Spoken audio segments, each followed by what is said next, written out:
रोशन तब होते हैं तो गुरु चरणों में जब चढ़ जाया करते हैं।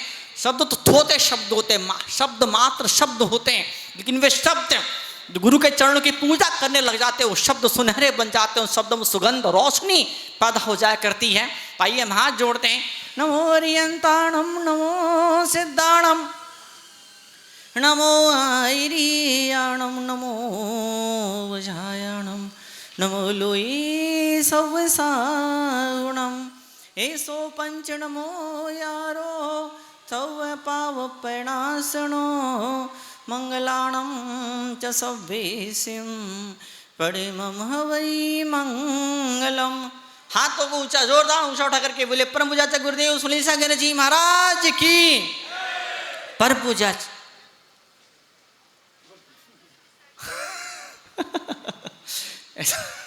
થાય છે એવું પણ કોઈક વાર જીવનમાં થાય છે।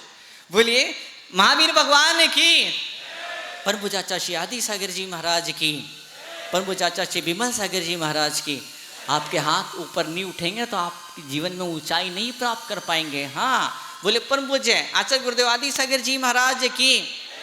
दादाजी हाथ नहीं उठा रहे भावनगर वाले। परम पूज्य आचार्य गुरुदेव महावीर कीर्ति महाराज की, अभी भी नहीं उठा रहे। परम पूज्य आचार्य गुरुदेव सन्मति परम पूज्य गुरुदेव महावीर कीर्ति महाराज की, परम पूज्य आचार्य गुरुदेव विमल सागर जी महाराज की, परम पूज्य आचार्य श्री तपस्विना सन्मति सागर जी महाराज की, परम पूज्य गुरुदेव सुनील सागर जी महाराज की।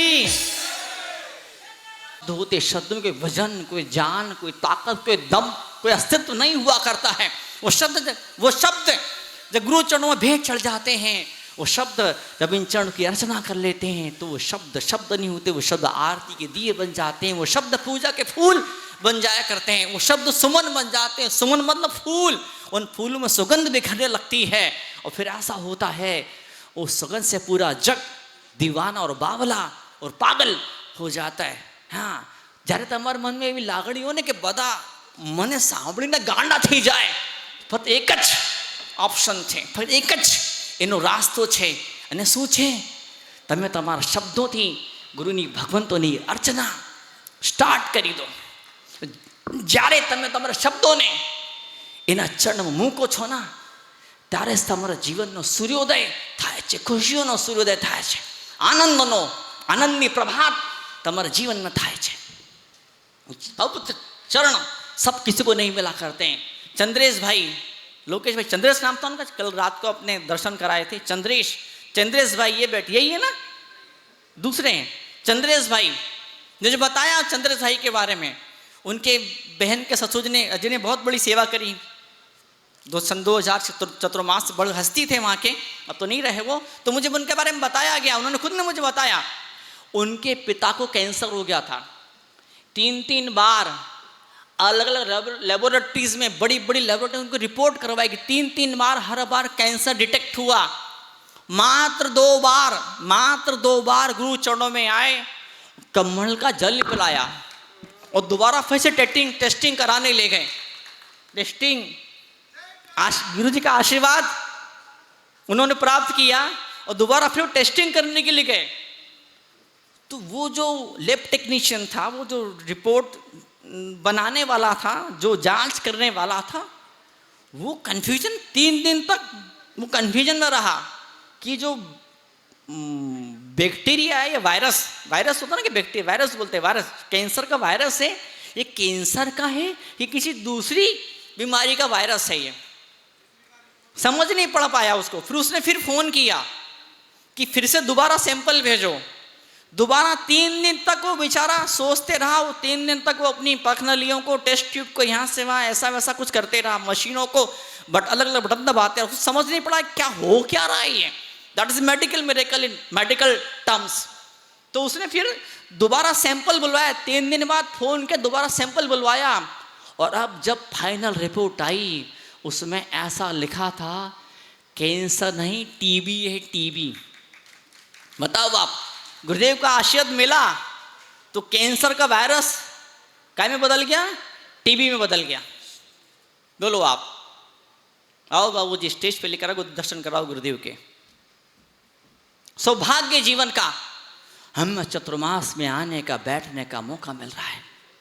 सबको ये क्षण या अवसर सौभाग्य नहीं मिल पाता है। अभी 4-6 दिन पुरानी बात है, प्रोषण पर्व की बात है। कोई सज्जन आए थे, बहुत दूर से कोई सज्जन आए थे, खिचड़ों में आए थे कि आहार दूंगा, चौका लगाऊंगा।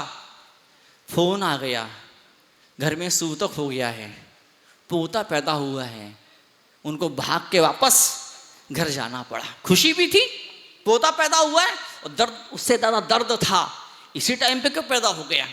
8-10 दिन पहले पैदा होता, 8-10 दिन बाद पैदा होता, मैं कम से कम गुरुदेव को आहार दान का तो सौभाग्य प्राप्त कर सकता था मैं। तो वास्तव में सबके मौके नहीं मिला करते हैं। चतुर्मास कुछ 2-4-6 लोग आगे हैं। कोई ऋषभ भाई को पसंद नहीं करता इसलिए यहाँ पे नहीं जुड़ पा रहा है, कोई बाबूजी से दूरी बनाता इसलिए जुड़ नहीं पा रहा है, कोई कौशिक भाई एक केवल छे ये जा रहे અહીંયા છે તો હું અહીંયા આવીશ નથી। तो आप ही जब कसम खा लेते हैं, गांठ बांध लेते, बैर की गांठ जब बांध लेते हैं, तो बैर की गांठ कैंसर की गांठ से खतरनाक हुआ करती है। You can heal your life Louise है विश्व पुस्तक। उस पुस्तक के अंदर उस लिखा, उस महिला ने, उस लेखिका ने, उसको कैंसर हुआ था बचपन में, उस महिला को बहुत बचपन में कैंसर हुआ था उसको, और उसने बिना किसी दवाई को कैंसर ठीक किया अपना। फिर बाद में उसने किताब लिखी, जो किताब विश्व प्रसिद्ध, लाखों किताबें उस जमाने में बिक गई। आज भी किताब विश्व की 50-60 भाषाओं में अनुवाद होकर बिक रही है। उस किताब में लेखिका बोलती है कि जब मन में बदले की भावना पैदा होती, रिसेंटमेंट, एंकर, जब कभी क्रोध, जब आपकी बदले की भावना जब बहुत गहराई तक दिल के भीतर पहुंच जाती है, वही क्रोध और बदले की भावना कैंसर में प्रकट होती है। उसने पूरी लिस्ट दी है, ABCD till XYZ, कि कौन सी भावना से कौन सी बीमारी पैदा होती है। और जब कभी नकारात्मक भावना आपके मन के अंदर पैदा होती है, तो नकारात्मक भावना, वो चीज शरीर के अंदर प्रकट होने लगती। फिर आप लोग फिर एक सामान्य संसारी व्यक्ति, ये वाला डॉक्टर, वो वाला डॉक्टर, इससे ठीक नहीं हुआ, फिर दूसरे शहर का बड़ा डॉक्टर, उससे ठीक नहीं हुआ, फिर दिल्ली बम्बई का बड़ा डॉक्टर, कोई बड़ा हॉस्पिटल, वहाँ भी ठीक नहीं हुआ, फिर लंदन, अमेरिका, चीन, जापान, जहाँ लगता वहाँ जाते, पैसे की चटनी बना देते हैं, फर्क कुछ पड़ता नहीं, बीमारी वैसे के वैसी बनी रहती है। आज चरण हमको मिले हैं, इन चरणों का सिर्फ एक ही चमत्कार, वही क्षमा का जादू। कल परसों मैंने कहा था सुबह के समय कि पाशनाथ और कमठ की कहानी, भगवान पाशनाथी कमठ की कहानी। पाशनाथ भगवान जब इंसान बने, जब मनुष्य बने, तब तक कमठ ने मार डाला कि भी कभी त्रियंश के पर्याय में, कभी जानवर बन के मारा, कभी सांप बन के मारा, कभी अजगर बन के निकल गया, तो कभी इंसान बन के मार डाला। वो तो बस नहीं चलता था कमठ का। कमठ बेचारा बेबस था, लाचार था, मजबूर था, बस नहीं चलता था कमठ का। अगर बस चलता ना, वो नरक से निकल के स्वर्ग में जाता, वो वहाँ उनकी हत्या करके आता, पर संभव नहीं होगा। नरक से निकलना संभव नहीं होता है, और स्वर्ग के देवताओं की हत्या करना संभव नहीं हो पाता है। तो वो खतरनाक प्रतिशोध, बदले की भावना, और उस भावना कि वैसे कमठ बन गया, और हर जन्म में क्षमा क्षमा क्षमा क्षमा। पाश्चात क्या बन गए? भगवान बन गए। क्षमा वो चीज़ जो भगवान बना देती है। क्षमा का एक बड़ा ग्रेट एग्जाम्पल जो मैंने दिया, एक और बड़ा गजब सुंदर एग्जाम्पल है जैन शास्त्रों के भीतर। शैणिक चरित्र कभी पढ़िए, कभी सुनिएगा, कभी अपने गुरुदेव ने सुनाया भी था आपको। आगे भी दिवाली पे गुरुदेव आपको पूरा चरित्र भगवान महावीर स्वामी का सुनाने वाले हैं।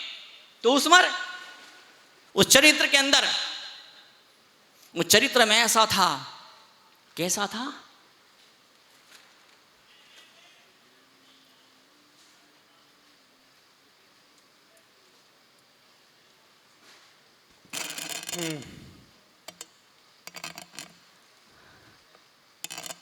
मैं 2 मिनट में बात खत्म कर रहा हूं।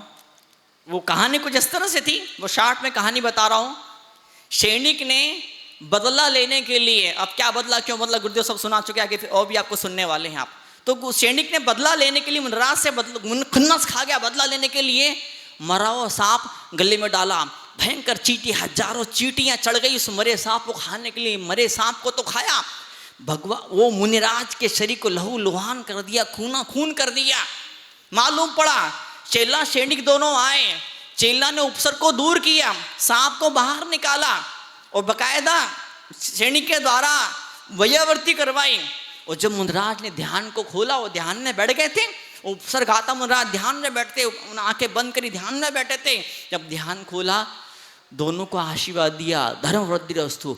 अरे बाप रे, शेरनी को काटो तो खून नहीं, जिसकी हत्या मैंने करने का षड्यंत्र प्लानिंग किया, जिसकी वजह से इतना भयंकर पीड़ाएं मिली, उसको मुनिराज आशीर्वाद दे रहे, धर्म वृद्धि का आशीर्वाद दे रहे। तू आगे बढ़, तो ऐसा उसको इतना पश्चाताप, इतना पश्चाताप उस सैनिक को हुआ, इतना पश्चाताप सैनिक को हुआ कि कहाँ तो 7वें नरक जाने वाला था, अरबों खरबों से भी अरबों खरबों गुना ज्यादा वर्षों की उम्र जो लेने वाला था, सड़ने वाला नरक के अंदर, वो उस प्रायश्चित के दम पर मुनिराज की कृपा और करुणा और क्षमा, उन मुनिराज की क्षमा की वजह से सस्ते में निपट गया। तो यही वो क्षमा होती, वो तीर्थंकर बनने वाले सैनिक। अगर वो मुनिराज क्षमा न करते सैनिक को, तो वो सैनिक तीर्थंकर नहीं बन सकता था। गुरुदेव के कई सारे प्रसंग हैं, गुरुदेव ने अपने कई सारे उपसर्ग करने वालों को क्षमा किया। आज क्षमा की मूर्त हमारे बीच में बैठे हैं। और कल का दिन तो ऐसे ही था, लेकिन आज तो एक मेन ऑफिशियल डे है क्षमावाणी पर्व का, तस्मिच्छा में दुगडम कहने का। तो मैं पूरे संघ से, स्पेशली गुरुदेव के चरणों में मुनिराजों के सामने, माता जी के सामने अपनी तरफ से उत्तम क्षमा मांगता हूँ। और इस दौरान खूब सारी बार माइक पर आया हूँ मैं, कई सारी बार तक हर रोज ही माइक पर आया हूँ मैं। तो जो मुख्य लोग हैं, कौशिक भाई, बाबूजी, जो कुछ भी, लोकेश भाई, जितने सारे मुख्य लोग हैं, कुछ न कुछ कभी कुछ मुंह से निकला भी हो, कुछ ऐसा कहा हो तो कुछ हो गया हो, पब्लिक बैठी, लोग बैठे हैं, कुछ ऐसा हुआ हो कि माइक वाले, कैमरा वाले, ये वाले, वो ढेर सारे लोग यहाँ पर बैठे हैं, कुछ तो ऐसा हुआ होगा कि कभी जाने अनजाने में कुछ निकला होगा, कुछ ऐसा कुछ हुआ होगा मेरे द्वारा, मैं क्षमा चाहता हूँ। आइए चलें, हम प्रार्थना करते गुरुदेव के चरण, गुरुदेव आज के इस पवित्र अवसर पर फिर से अपने अमृत की वाणी को बरसाइए। हमें मालूम गुरुदेव का तेले का उपवास है, आज चौथा दिन है, आज पारण का दिवस है, ताकत तो नहीं, फिर भी गुरुदेव की करुणा आपके लिए वात्सल्य गुरुदेव को बोलने की एनर्जी दिया करता है। हम जोरदार लगाएं, बोले परमदत्त गुरुदेव सुनील सागर जी महाराज की।